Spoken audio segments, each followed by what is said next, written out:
Hello, everyone. It's Art Russell here at Think Twice on YouTube and thinktwice.me at wordpress.com.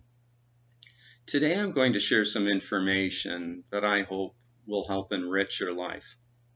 Now, the information itself can't do it. I can relate it, but then it's up to you what you do with it. Not as a person, but just to see if the information resonates with you and gets you curious to find a deeper dimension of self within. That's the treasure. That's the real wealth that I'm referring to in this video. The Bible refers to this great treasure within probably many ways, but the one I know is called the pearl of great price. We have to dive deep to get that pearl, that treasure. In the spiritual classic I Am That, Sri Nisargadatta Maharaj stated, "Your begging bowl may be of pure gold, but as long as you do not know it, you are a pauper." Now, is he suggesting that we should work hard as a person to acquire more external wealth, houses, cars? Some people think their wealth is their partner, through better jobs. I'm sure he wouldn't have been against having a better apparent life, better situations, clean living conditions, clean water to drink, those kind of things. But that's not what he was referring to when he talked about the gold. He's talking about a gold within. Now, in my book entitled This Taste of Flesh and Bones, it's available through Amazon, I relate a story, a fictional account, but it relates as much as any writing can, truth. And the story is called The Awakening of Joshua.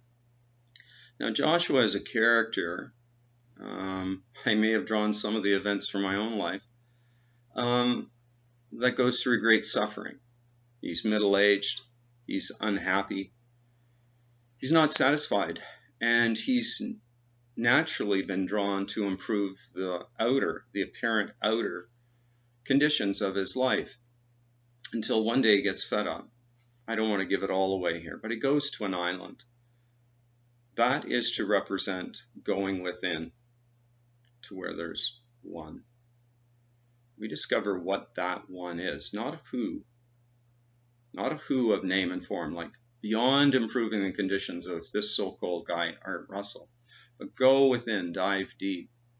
And one of the things that I have the character do on the third day, he's happy in this place, and there's no mirrors in it. Now that's on purpose, that's deliberate too, so that he can't see himself, see his representation, his representational form that he had identified for most of his life, as most of us do, until there's a breaking point or grace shines through somehow and lets us know a deeper dimension of self. And on the back of a door, I also had it where he noticed this carving, and it was, "To find yourself, you must lose yourself." That's part of the price. That actually is, in fact, the price. When we stop believing just the assumption that we've been conditioned to believe that we are the person, we open up to a much broader, deeper dimension of self, and that's with a capital S, of what we truly are. As long as you believe that you're the body-mind, the person, the story of that body-mind is going to seem very real. There can be physical, mental, emotional suffering. And this is what Buddha was also was pointing us to that realization that we ourselves must make. No one can give it to you. And if they do, if they say, just believe this, I would strongly suggest being very cautious with that information. Rumi was a great Persian poet and mystic. And he stated this same truth this way. He said, "I searched for God and found only myself. I searched for myself and found only God. Jesus said this another way. He said, I and the Father are one. Now, what was he meaning by that? One. I mean, we see a multiplicity of forms and shapes. We see Art Russell here. There may be people in the room that you're in right now watching this with, and they seem different. They seem to stop at the edges of their skin, their clothing, their height, their weight. They're all different. What this is saying is we're all made of the one non-thing, actually. There's a line in the Bhagavad Gita, which is one of the Hindu holy books. I'm not pretending to be an expert on this, but at all. And the line is about our true self. When it's referring to our true self, weapons cannot cut it, fire cannot burn it, or nor can fire burn it. Water cannot wet it, nor can wind dry it. So they're pointing to that it's not a substance. It's not like, if you're thinking flesh and bones here, like the title of my book, that's not it. Our true self is consciousness. That's why the weapons can't cut it. How would you slice consciousness? How would you light a fire and burn consciousness? How would water get consciousness wet? How would wind dry consciousness? That's what they're referring to. They're pointing to that. Now, if this seems really too bizarre to even consider, again, we can go to, could you have any experience without consciousness? If consciousness was absent, in deep sleep, and I'm not talking about the dream state, in deep sleep, is there time? Is there space? No. Because both of those objects, if there were objects, there would be time and space. Time and space are generated by the mind, as are the objects, including this one right here, in consciousness. Now, how can that take place? You'd maybe wonder, well, are there not objects in dream state, in dreams? Buildings, deserts, oceans, seas, all those kind of things, food.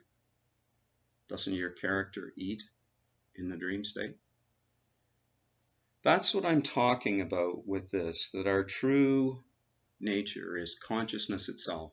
Some refer to it by a holy name, but we don't have to. Science might refer to it as a unified field out of which every thing, apparent thing, including books, characters, whatever, are witnessed. When we turn our attention inward, we can ask ourselves a question that I put down as my own pointer, and it is, what is it, not who, what is it that is aware of all the representations, including me, my body, even the word itself refers to possession. Now, I'm not saying that Art Russell possesses this body. That's the delusion. Now, you might ask yourself, well, what's the practical side of this, Art? Where's this taken me? So for those who are suffering or believe that they're suffering, and it can feel very real, I know it, divorce, financial struggle for a lot of us when it didn't appear that there was enough. What's the practical side of this? It's when we separate to awaken from the delusional belief that we are the person which we were conditioned to believe as we grew up. That's part of the human journey. This stage of the human journey is to know, to come back into the knowing, to complete the hero's journey back to oneness, to knowing it, not believing it. If you've just believed it, if you think, if I read 100 books, 200, whatever it takes, if I go to a whole bunch of church services, which may be helpful. That may help some who at least want to rise higher through devotion, and at least for a little while quiet down the voice in the head that's saying, I got to improve my life. I got to find a new spouse, or I got to get a better car. That voice.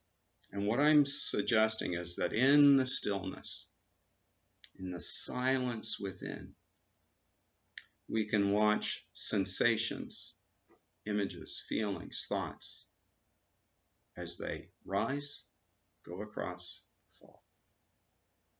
What is it that knows all of that? That's the dimension of self. Anyway, that's all I've got for you today. I hope that it will lead you to your own earnest inquiry into what you really are.